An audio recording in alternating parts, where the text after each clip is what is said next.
할렐루야.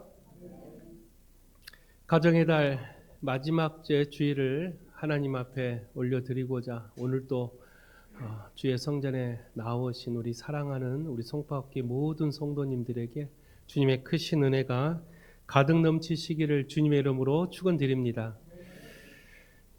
5월의 가정의 달 한 달 동안 우리가 가정에 대해서 말씀을 드렸어요.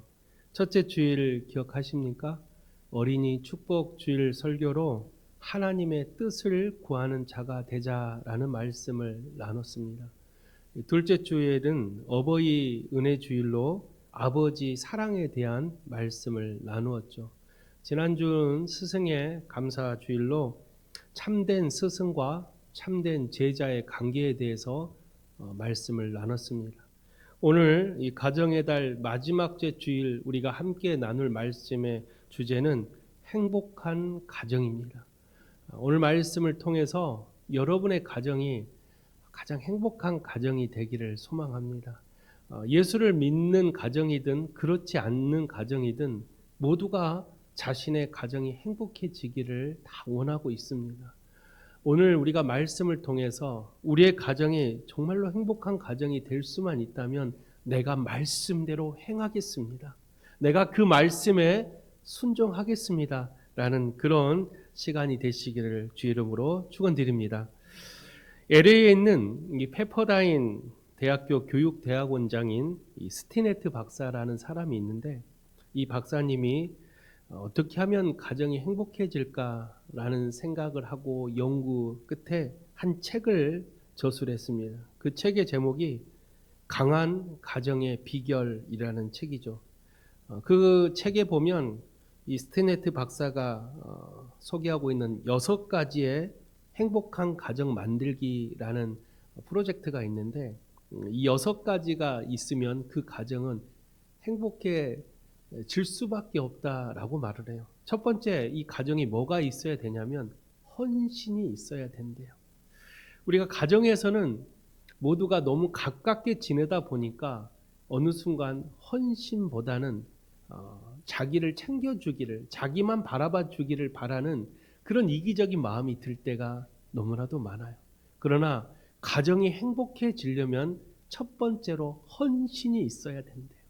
이 헌신은 서로에 대한 배려, 또한 자신을 희생함으로써 다른 사람에게 기쁨을 줄 수 있는 마음, 이러한 헌신적인 마음과 행함이 없다면 가정은 행복해질 수가 없다라고 스티네트 박사는 말해요.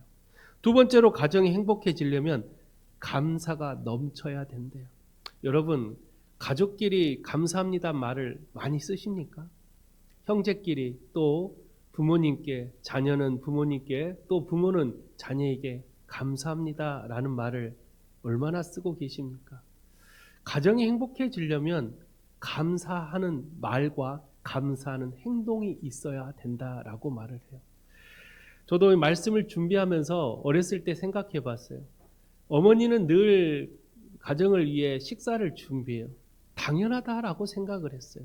아버지는 돈을 벌어 가정을 살펴요. 당연하다라고 생각했어요. 자녀들은 학생이기에 공부하는 게 당연하다라고 생각을 했어요.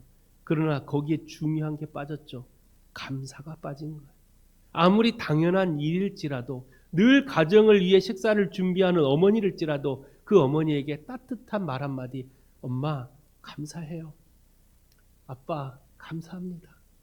부모들도 자녀들에게 너희들과 함께해서 너무 감사하다 라는 이 감사가 넘치는 가정은 행복해질 수밖에 없다는 거예요. 우리 가정에 얼마나 감사가 넘치십니까? 여러분 가정에 감사의 말과 행동이 넘치는 그런 가정이 되시기를 부탁을 드립니다.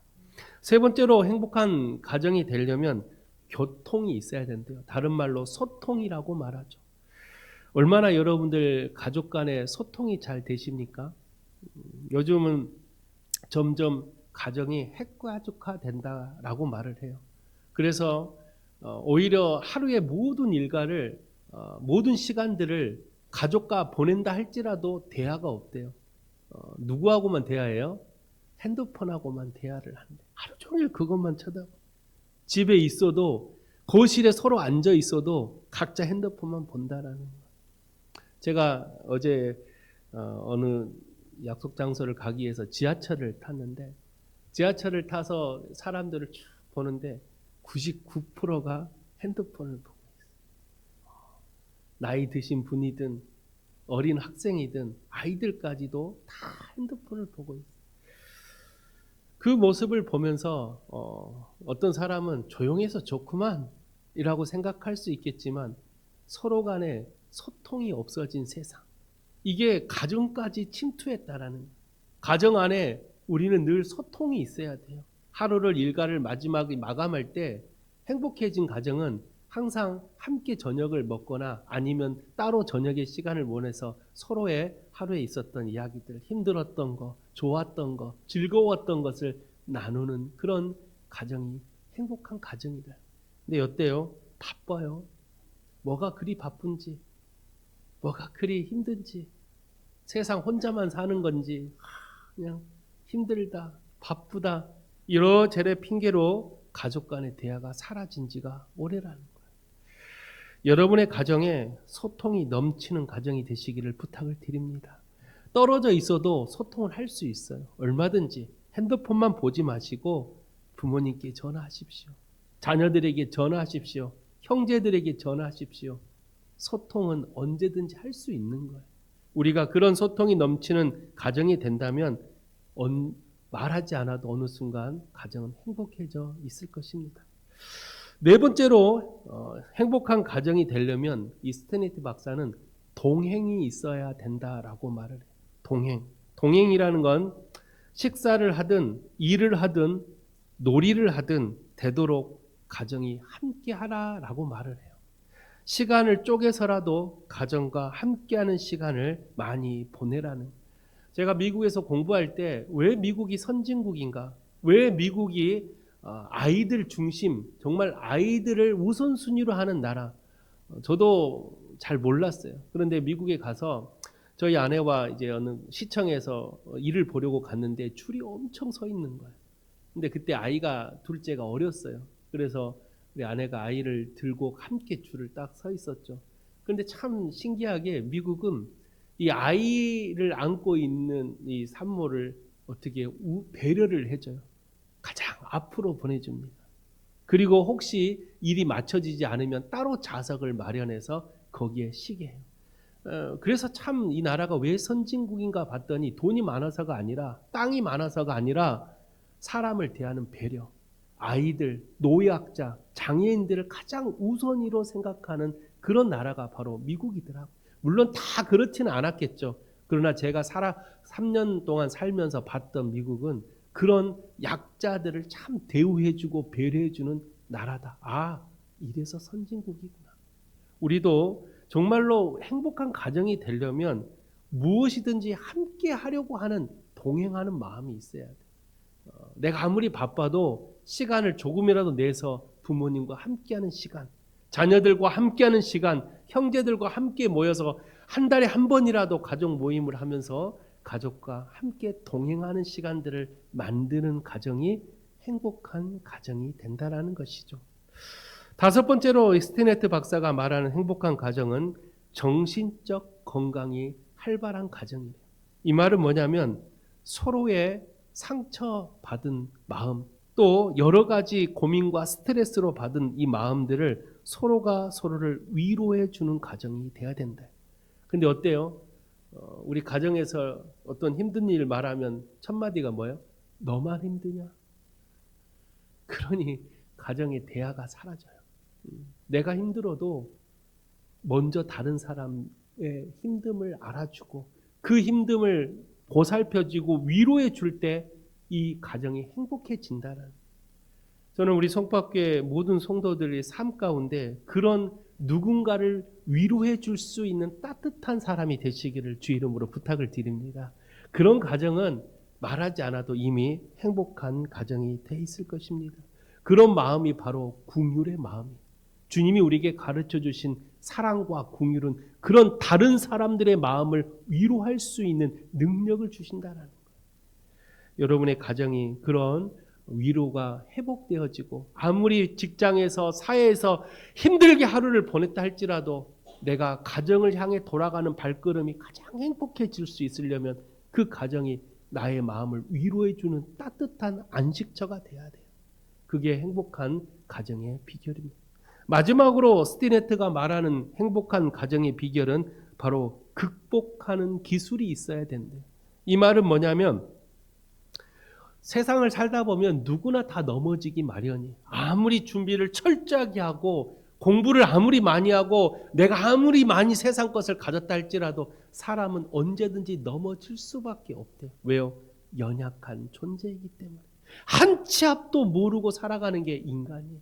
그런데 마치 내가 다 아는 것처럼 내가 뭔가 다 할 수 있는 것처럼 착각하며 살고 있다라는 그런 넘어짐을 경험하고 어려움을 경험했을 때 그거를 대처할 수 있는 기능, 그 대처할 수 있는 마음이 가정 안에 서로를 위해서 해준다면 가장 행복해진다라는 우리가 이 가정이 행복해지기 위해서 방금 말했던 이 6가지가 참 중요한 하나의 어떤 방법인데 저는 이 6가지를 놓고 곰곰이 생각해 봤어요.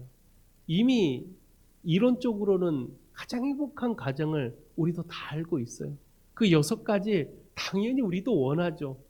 우리도 그 가정이 행복해지기를 위해서 헌신하고 감사하고 소통이 넘치고 함께 동행하며 함께 위로해주며 함께 어려움을 극복해 줄 수 있는 이러한 이론적인 것을 왜 모르겠습니까?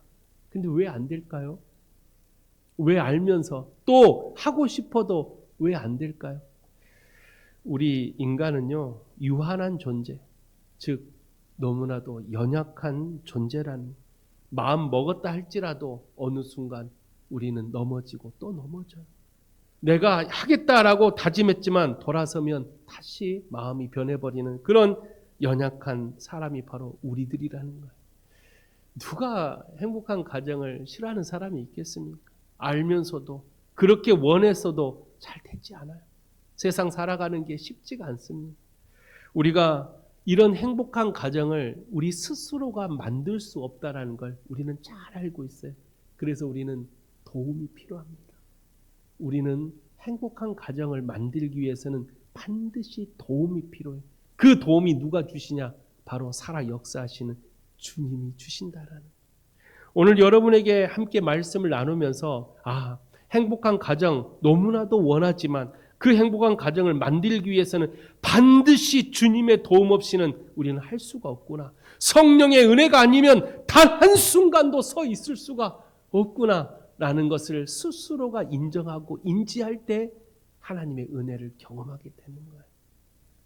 내가 할 것 다 해보고 그제서 하나님 앞에 도와달라는 게 아니라 내가 할 수 있는 것도 내가 무언가를 알고 있는 것도 하나님 앞에 먼저 기도할 수 있는 내 삶의 우선순위에 주님을 두는 사람은 어디를 가더라도 그 사람이 있는 곳은 행복한 공동체가 된다라는 거예요.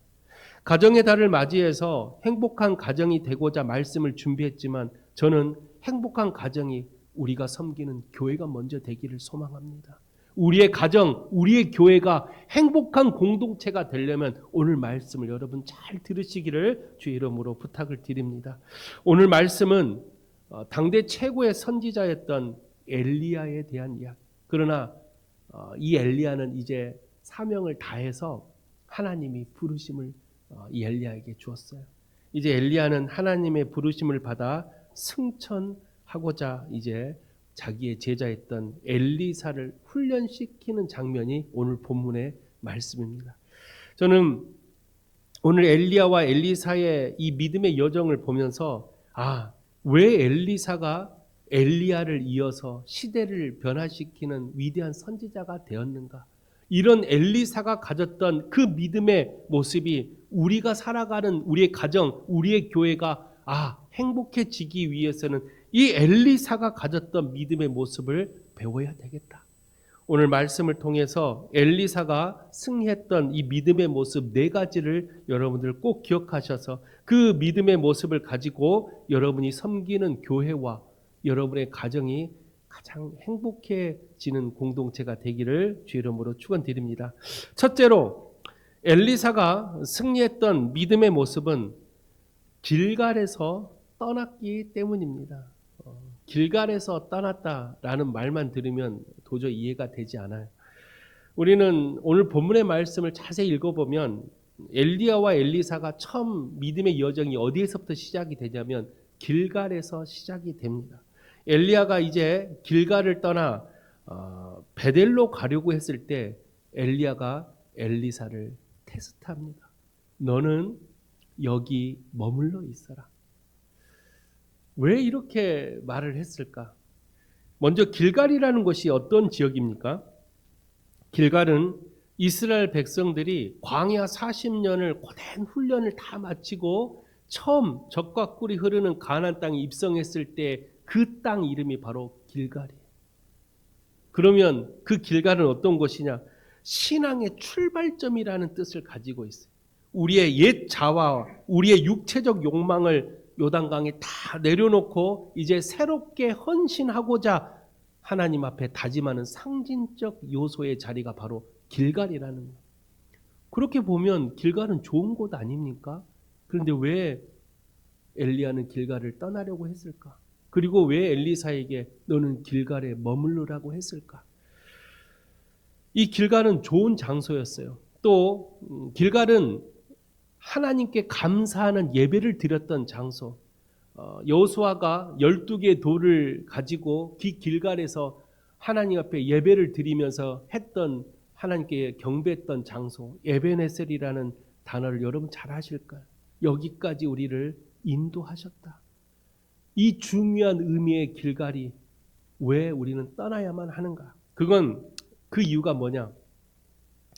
여러분 봐보세요. 40년 동안 광야 생활을 했어요. 지칠 대로 지쳐있는 이스라엘 백성들이 젖과 꿀이 흐르는 가나안 길갈에 도착을 했어요. 그곳은 하나님이 약속했던 젖과 꿀이 흐르는 가나안 땅. 이제 더 이상 유목민족으로 돌아다닐 필요 없이 정착해서 농사를 지으며 행복하게 살면 돼요. 그런데 갑자기 하나님이 그곳을 떠나라고 해요. 여러분 같으면 떠나겠습니까? 이곳이 천국인데, 이곳이 너무 행복한데. 사람은 안주하려고 하는 마음이 있어요. 길갈에서 떠나라고 했던 엘리야의 첫 번째 시험은 신앙에 안주하지 말라라는 거예요. 사람은 신앙에 안주하기를 너무나도 나도 모르게 좋아합니다. 그래서 여러분들도 경험해 봤겠지만 교회마다 이 신앙에 안주하는 사람들이 있어요. 변화를 싫어하고 도전을 싫어해요. 그래서 지금처럼 늘 하던 대로 하나님께 예배를 드리기를 좋아합니다. 어떻게 보면 그게 뭐가 나쁩니까? 그게 뭐가 문제입니까? 라고 말하지만 신앙의 안주는 신앙의 변화가 없으면 어떻게 돼요? 점점 신앙은 썩어가요. 물이 고여 있으면 썩듯이 우리의 신앙도 움직이지 않으면 썩어져요. 그래서 예수님이 새 포도주는 새 부대에 담으라는 것은 우리의 신앙이 늘 새롭게 도전하고 우리의 신앙이 늘 하나님을 찾고 부르짖을 수 있는 우리의 신앙에 열정이 있어야 된다라고 말을 해요. 그런데 우리는 어때요? 자꾸만 안주하려고 해요. 그냥 이대로가 좋사오니 그냥 목사님 그냥 이대로 신앙생활 할게요. 이렇게 생각하는 신앙에 안주하는 사람들이 너무나도 많다는. 실제로 길갈이라는 장소가 이런 신앙의 출발점이고 너무나도 에베네셀이라는 의미 있는 장소였지만 후에 이곳에 너무나도 큰 재앙이 떨어지죠. 그래서 많은 사람들이 이 길갈에서 상처를 받고 많은 하나님을 잃어버리는 장소가 된다라는 것입니다. 신앙의 안주는 우리의 신앙을 점점점 편하게 만들어서 하나님을 잃어버리게 만들어요.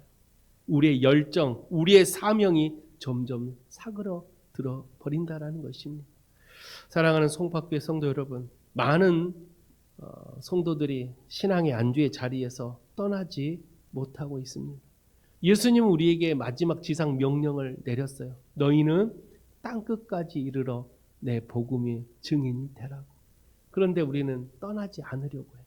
여기가 너무 편한데요. 여기가 너무 좋은데요. 우리는 길갈에서 떠나야 돼요. 아무리 그곳이 좋은 땅이라 할지라도, 아무리 그곳이 우리에게 좋은 곳을 주고 편안한 자리라 할지라도 그리스도인이라면 우리는 신앙의 길, 십자가의 길, 가시밭길을 걸어갈 수 있는 우리의 믿음이 되어야 한다라는 것입니다. 그래서 엘리야는 엘리사에게 너는 여기 머물러라고 했던 것은 이 엘리사를 시험하고자 했던 거예요. 실제로 길갈은 고대 문헌집에 보면 선지자의 본거지였다라고 말할 정도로 길갈은 너무나도 선지자들이 살기에 좋은 환경과 좋은 조건을 갖췄던 장소가 길갈이었대요. 그래서 길갈은 많은 선지자들이 모여서 활동했던 선지자들의 본거지라고 부를 만큼 길갈은 선지자들이 안주하고 싶었던 장소예요. 그래서 엘리야가 살짝 테스트해요. 엘리사야, 너는 여기 머물러 있어 라고 했을 때 엘리사가 예, 여기 너무 좋은데 알겠습니다 라고 했다면 엘리사는 엘리야를 이어서 시대를 움직이는 선지자가 되지 못했을 것입니다. 그러나 엘리사는 뭐라고 말합니까? 아닙니다. 내가 여호와께 맹세하노니 나는 엘리야 선생님을 따라 가겠습니다. 자기의 신앙의 안주의 자리를 벗어나 불편하지만 힘들지만 마치 아브라함이 내 본토 친척 아비집을 떠나 내가 지시할 땅으로 가라 했을 때 아브라함이 자기의 신앙의 안주의 자리를 벗어나 새로운 땅으로 향했을 때 놀라운 은혜를 경험했던 것처럼 엘리사는 엘리야를 따라 베델로 향하게 됩니다. 그런 신앙의 안주를 벗어났던 엘리사는 하나님이 큰 은혜를 내렸다라는 것. 사랑하는 성도 여러분, 여러분의 신앙의 모습은 어떠하십니까? 혹시 나는 안주하고 있는 신앙은 아니십니까? 여러분 길갈에서 벗어나시기를 부탁을 드립니다. 길갈에서 떠나 새로운 하나님이 약속한 땅으로 걸어갈 수 있는 그런 여러분 되시기를 주의 이름으로 축원드립니다.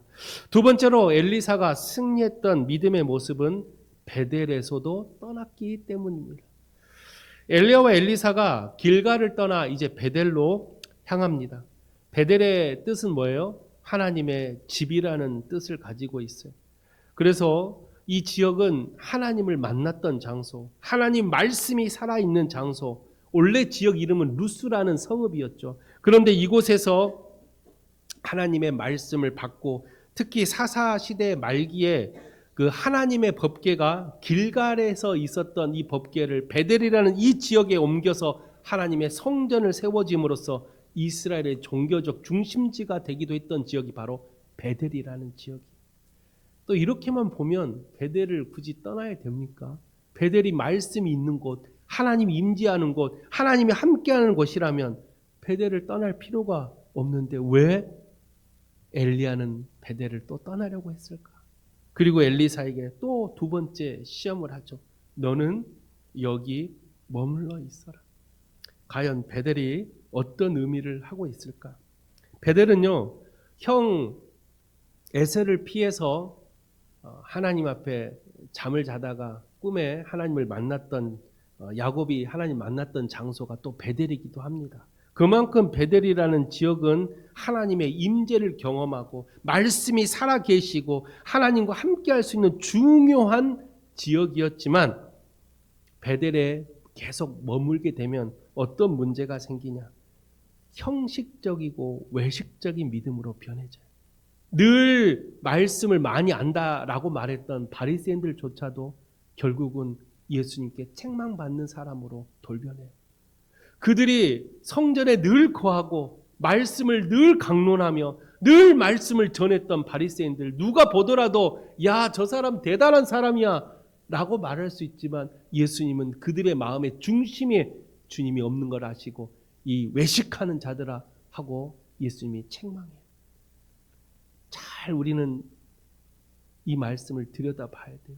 베델이라는 하나님의 성전은 열심히 교회는 다니고 있지만 내 안에 마음의 중심에 진정한 예수가 없다면 바리새인과 같은 형식적인 예배자가 된다는. 요한복음에 보면 많은 성도들이 예배하고 있는데 주님은 예배하는 자를 찾고 또 찾으신다. 지금도 우리 주일 11시가 되면 우리 송파교뿐만 아니라 전국에 있는 모든 교회가 다 예배하고 있는데 왜 주님은 예배하는 자를 찾으신다라고 말을 할까? 과연 나는 진정한 예배자인가?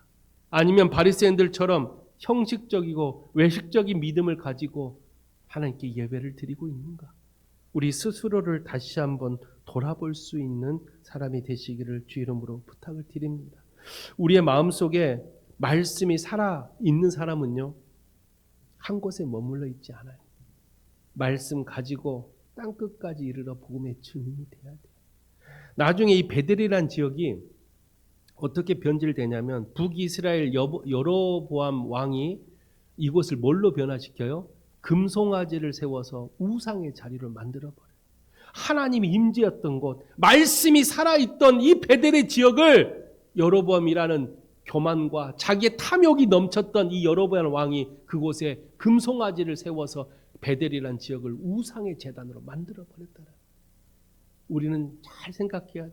우리 안에 정말로 예수님을 모시고 살며 말씀이 살아 역사하시는 그런 주님의 은혜를 경험하고 살고 있다면 우리는 한 곳에서 머무르 있는 신앙이 아니라 말씀 붙들고 주님이 가라시면 내가 아멘하며 갈 수 있는 그런 사람이 되어야 한다는. 엘리야는 엘리사에게 두 번째 테스트를 해요. 너 여기 머물러 있어. 엘리사는 아닙니다. 내가 선생님을 따라 내가 떠나겠습니다. 형식적이고 외식적인 믿음을 벗어버리고 내가 주님과 함께 어느 길이든지 내가 가겠습니다라는 이 엘리사의 모습을 보고 하나님은 그를 통해 놀라운 역사를 경험케 했다라는 것. 사랑하는 성도 여러분, 여러분의 믿음의 모습도 형식의 자리를 벗어나십시오. 외식의 자리를 벗어나시기를 바랍니다. 교회를 아무리 주일날 열심히 다니고 있어도 내 안에 살아 역사하신 주님이 살아계시지 않으면 나도 어느 순간 바리새인 같은 사람이 돼버린다는 거예요. 우리 안에 진정한 예수를 섬기는 사람이, 그 사람이 있는 곳이 행복한 공동체가 되는 거예요. 여러분의 가정이 행복한 가정이 되고자 합니까? 그럼 여러분의 마음속에 예수를 붙들고 여러분의 가정으로 향하십시오. 형식적이고 예식적인 믿음을 다 벗어버리고 진정과 신령으로 참된 예배자가 되시기를 주님의 이름으로 축원드립니다. 세 번째로 엘리사가 승리했던 믿음의 모습은 여리고에서도 떠났기 때문입니다.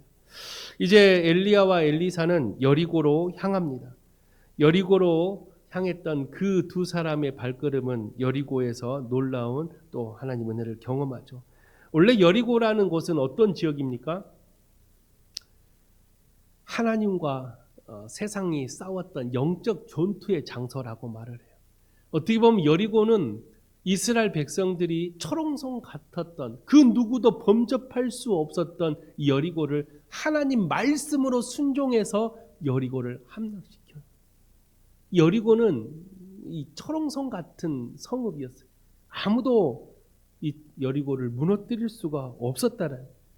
그래서 어떻게 보면 이 여리고라는 지역은 우리에게 세상 모든 것을 방어해 줄 수 있는 든든한 지원군 같은 지역이 바로 여리고.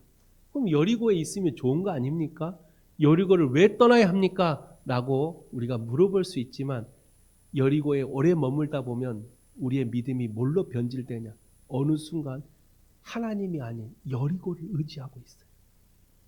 나를 보호해 주고 나를 뭔가 지켜줄 것 같은 하나님이 아니라 여리고에 내 마음을 뺏겨서 주님을 잃어버리게 만든다라는.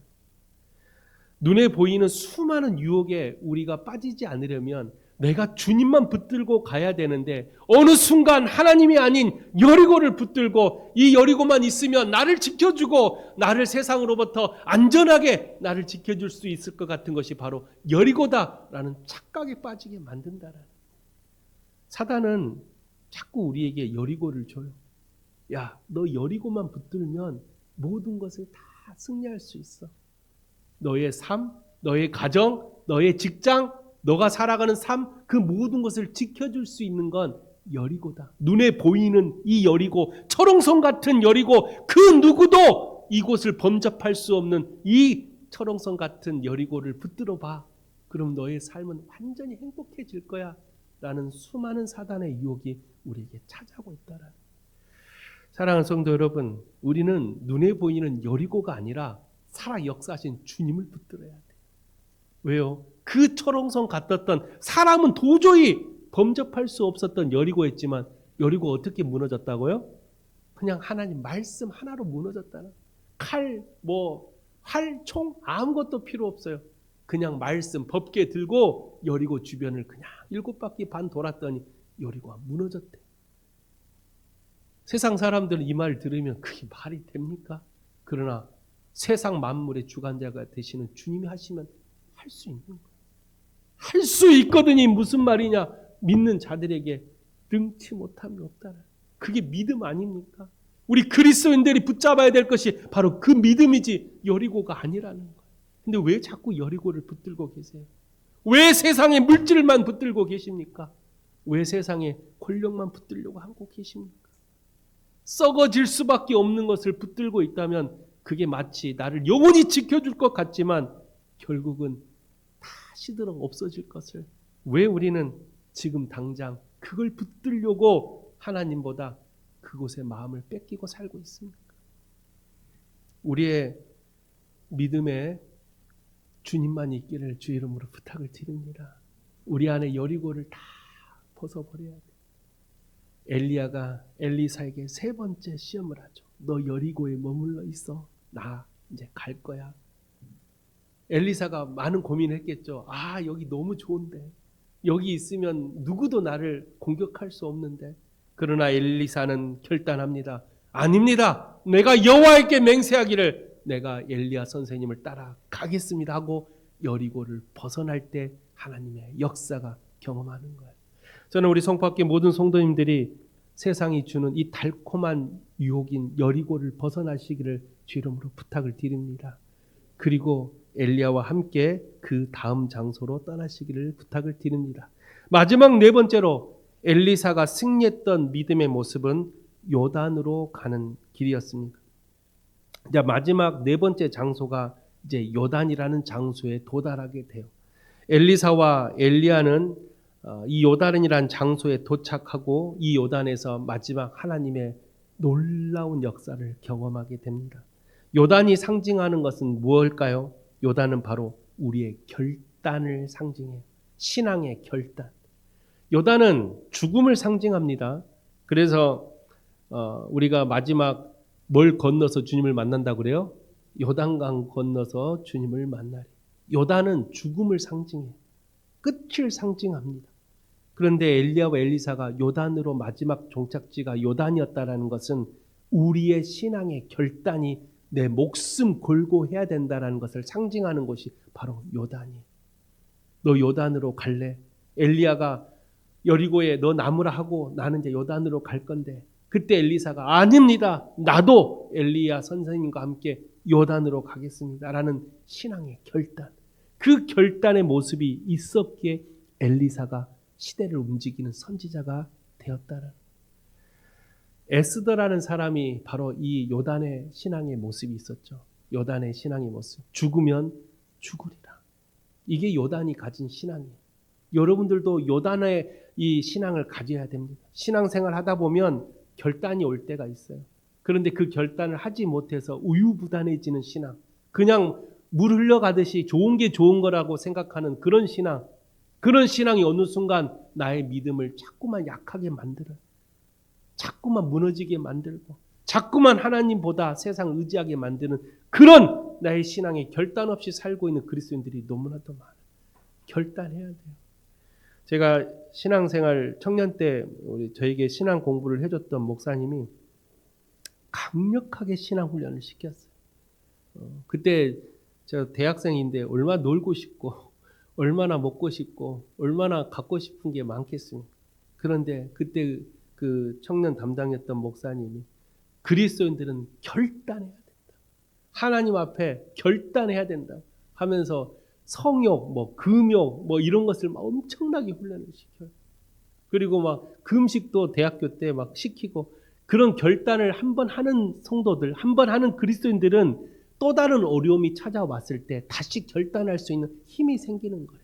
그런데 결단한 앞에서 다음 해야 할까? 그래 이번만큼 넘어가자라고 자꾸만 타협하고 자꾸만 우유부단해지면 어려움이 찾아올 때마다 갈팡질팡하는 그런 믿음의 모습으로 살 수밖에 없다는. 신앙은 결단이 필요해요. 그래서 그 목사님이 어떠한 어려움이 있더라도 주일 성소는 목숨 걸고 하라고. 어렸을 때부터 우리가 교회에서 목사님들이 주일 성소는 목숨 걸고 하라고 여러분에게 늘 가르쳤을 거예요. 여러분 그걸 지키고 있습니까? 제가 저번에도 이야기했잖아요. 제가 고등학교 때 처음 교회 주일을 빠졌을 때 저는 그때 사랑과 영혼처럼 밑에서 그림자가 와서 저를 데려가 버리는 줄 알았어요. 주일 빠지면. 정말로 두려웠어요. 11시가 다 돼가는데 차는 안 오고 정말로 11시가 딱 됐을 때 눈을 딱 감았죠. 주여 아버지 살려주세요. 근데 아무 일이 안 일어나요. 그러니까 어떤 마음이 들어요? 다음에 또 빠질까? 그런 생각이 드는 거예요. 결단이 있어야 돼요. 아니다.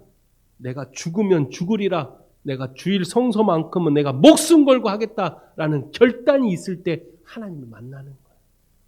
그런 믿음의 결단 없이 어떻게 신앙생활을 합니까?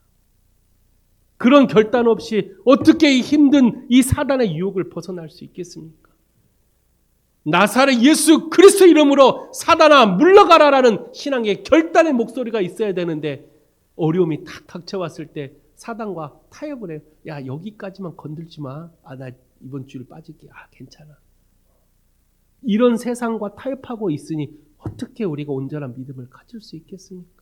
어떻게 그런 마음으로 내가 속해 있는 교회가 내 가정이 행복해질 수 있겠습니까? 진정한 행복한 가정, 행복한 교회를 만들기 위해서는 내 스스로가 요단의 신앙을 가져야 돼. 죽으면 죽으리라.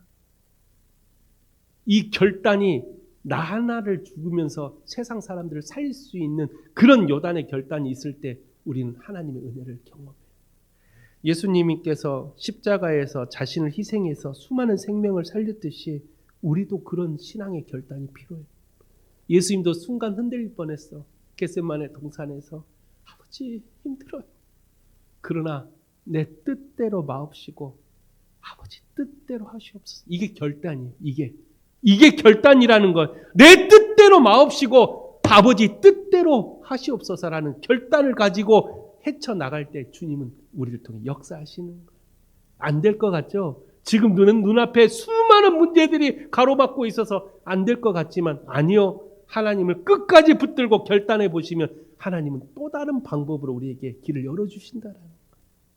그런 은혜를 경험한 사람들은 이 세상을 살아가는 내 마음의 방향이 달라져요. 시선이 달라지고 나의 가치관이 달라지고 내가 바라보는 모든 것이 다 달라져요. 그런 사람들이 있는 것이 얼마나 행복한 공동체가 되겠습니까? 저는 우리 성포학교 모든 성도들이 이런 요단의 신앙을 가지시기를 주 이름으로 부탁을 드립니다. 결국 엘리사는 마지막 이 요단의 신앙, 이 결단함으로써 이제 엘리야가 하나님께 회오리 바람을 타고 올라가는 것을 봤을 때 이 엘리사가 자기가 능력이 없음을 알고 있었어요. 보잘것없는 나인 것을 알고 있었어요. 그러나 내가 요단의 결단을 가지고 땅바닥에 떨어졌던 선생님의 엘리야 겉옷 조각을 하나를 가지고 믿음으로 요단강을 쳤더니 요단강이 갈라지는 역사를 경험하게 돼요. 이게 바로 승리자만이 경험할 수 있는 하나님의 은혜입니다. 여러분에게도 진정한 세상을 살아가면서 어떠한 어려움 속에서도 결단의 자리가 왔을 때 여러분 요단의 결단을 하시기를 바랍니다. 죽으면 죽으리라는 그 요단의 결단을 가지고 놀라운 주님의 은혜를 경험하는 복된 성도들이 되시기를 주 이름으로 축원드립니다. 말씀을 마칩니다. 오늘 행복한 가정, 행복한 교회가 되고자 함께 말씀을 나눴습니다. 우리에게 4가지의 신앙의 모습이 있어야 돼요. 여러분 첫째가 뭡니까? 첫째는 우리를 자꾸만 올가매려고 하는 우리의 신앙 속에 있는 길갈, 안주하려고 하는 나의 신앙을 벗어날 수 있는 믿음을 가지시기를 부탁을 드립니다. 두 번째로 베델, 마치 늘 말씀이 함께하고 하나님이 나와 함께하는 것 같지만 어느 순간 바리새인 같은 형식적이고 외식적인 믿음으로 변질시키는 곳에서 벗어나야 돼요. 그리고 세 번째가 바로 여리고에서 벗어나야 돼요.